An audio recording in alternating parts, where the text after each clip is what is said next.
হাত পা পঙ্গু করে দিয়েছে, যাদের জীবন কেড়ে নিয়েছে, সেই সমস্ত পুলিশ কর্মকর্তাদের এখনো ট্রেনিং দেওয়া হচ্ছে। কাউকে গুলিস্তানে, কাউকে গুলশানে, কাউকে মিরপুরে, কাউকে আজিমপুরে, সেই সমস্ত ছাত্রী ভরে তাদেরকে রাখা হচ্ছে।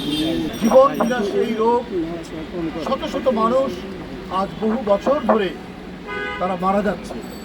এই ডেঙ্গু প্রতিরোধের জন্য মিউনিসিপ্যাল কর্পোরেশন, মিউনিসিপ্যালিটি তাদের নিজস্ব গোডাউনে ওষুধ থাকার কথা, সেই ওষুধ সেখানে ছিল না, তার বদলে সেখানে অন্য জিনিস রাখা হয়েছিল। আপনারা জানেন ঢাকা দক্ষিণ সিটি কর্পোরেশনে এই ঘটনা ঘটেছে, আপনার স্বৈরাচারী আমলে শেখ হাসিনা আমলে। এইভাবে তারা জনস্বাস্থ্যকে উপেক্ষা করেছে, এইভাবে তারা মানুষের জীবনকে বিপন্ন করেছে, এইভাবে একের পর এক তারা দেশের সাধারণ মানুষের কথা বলার অধিকার, গণতান্ত্রিক অধিকার, ন্যায় বিচার পাবার অধিকার সব কিছুকে কেড়ে নিয়ে যে মাফিয়াতন্ত্র তারা তৈরি করেছিল, এটার উদ্দেশ্যই হচ্ছে যে কেউ যেন কথা না বলতে পারে। এরা জনগণের যান মালের নিরাপত্তার কথা চিন্তা করে। ওরা চিন্তা করেছে কিভাবে বিদ্যুৎ কেন্দ্র নির্মাণ করে সেই টাকা বিদেশে পাচার করা যায়, দুবাইয়ে পাচার করা যায়, মালয়েশিয়ায় পাচার করা যায়, ইউরোপের অন্যান্য দেশে পাচার করা যায়। এই কারণে আমাদের জ্বালানি নেই, কি দিয়ে বিদ্যুৎ উৎপাদন করা হবে? কিন্তু বিদ্যুৎ উৎপাদনের জ্বালানি নেই, কিন্তু কেন্দ্র নির্মাণ করার জন্য সামিট গ্রুপকে তারা টাকা, সামিট গ্রুপকে তারা অনুমতি দিয়েছে। এইভাবে শেখ হাসিনার শেখ পরিবারের ঘনিষ্ঠজন, এইভাবে তারা আওয়ামী লীগের ঘনিষ্ঠজনকে বিভিন্ন কেন্দ্র নির্মাণের পয়সা দিয়েছে।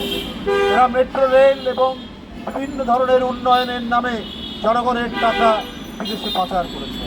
হাত পা পঙ্গু করে দিয়েছে, যাদের জীবন কেড়ে নিয়েছে, সেই সমস্ত পুলিশ কর্মকর্তাদের এখনো ট্রেনিং দেওয়া হচ্ছে।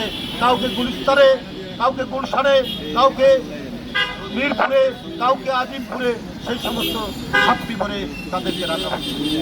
এইটাই যদি উদ্দেশ্য হয় এই অন্তর্বর্তীকালীন সরকার, যাদের উপরে প্রায় ১৫০০-এর অধিক শিশু, কিশোর, শ্রমিক জনতার আত্মদানের মধ্যে দিয়ে তারা আজকে অন্তর্বর্তীকালীন সরকার প্রতিষ্ঠা করেছে, তারা যদি এই পন্থা অবলম্বন করে তাহলে এই দেশে এক ভয়ানক পরিস্থিতির দিকে তারা দেশকে ঠেলেছে।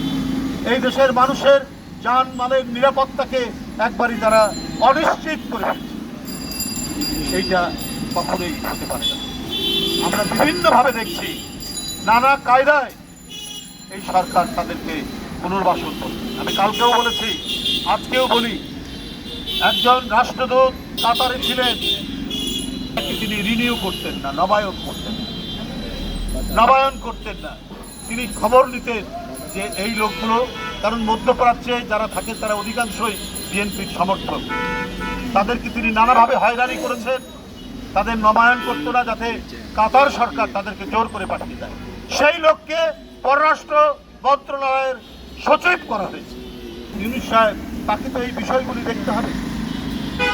তার প্রতি জনগণের যে আস্থা, সেই আস্থার যাতে ফলপ্রসূ হয় সেটা তো তাকে দেখতে হবে। কারা এই পররাষ্ট্র সচিব বানাচ্ছে? সেই কাতারের রাষ্ট্রদূত। এইভাবে বিভিন্ন জায়গায়, একটা কথা হলো, একটা সরকারে অনেক ধরনের লোক থাকতে পারে, নিরপেক্ষ লোকও থাকতে পারে, যে কোনো ভূমিকা রাখে, কিন্তু যারা শেখ হাসিনার মতো ফ্যাসিস্টকে এবং তার শুভ দৃষ্টি নেওয়ার জন্য যারা বিরোধী দলকে দমন করতে সক্রিয় ভূমিকা পালন করেছে, তারা যদি আজকে গুরুত্বপূর্ণ জায়গায় তাদেরকে বসানো হয়, তারা যদি পররাষ্ট্র মন্ত্রণালয়ের মতো একটি গুরুত্বপূর্ণ মন্ত্রণালয়ের সচিব হয়, তাহলে সেই সরকার অন্তর্বর্তীকালীন সরকারের দুর্বল হয়ে যাবে, প্রশ্নবিদ্ধ করবে। কারণ এরা কোনোদিনই গণতন্ত্রের পথে অভিযাত্রার যে কাজগুলি বাকি আছে, অবাধ সুষ্ঠু নির্বাচন এখনো হয়নি, এখনো আইনের শাসন প্রতিষ্ঠা করার জন্য যে সমস্ত আইন কানুন দরকার সেগুলো এখনো করা হয়নি। নির্বাচন কমিশন শুরু করে আরো অনেক যে কাজ আছে, বিচার, আমাদের ক্ষুদ্র প্রচেষ্টা নিয়ে আমাদের চিকিৎসকবৃন্দ দেশের প্রখ্যাত চিকিৎসকদের পরামর্শক্রমে যে লিফলেট তৈরি করে জনগণকে সচেতন করার যে মহান দায়িত্ব পালন করছেন, আমি তাদেরকে ধন্যবাদ জানাচ্ছি। উপস্থিত সাংবাদিক ভাইদেরকে আন্তরিক শুভেচ্ছা জানাচ্ছি। উপস্থিত এখানে যারা পথচারী রয়েছেন, ভাই করে আরও যারা রয়েছেন, সবাইকে আন্তরিক ধন্যবাদ জানিয়ে আমার বক্তব্য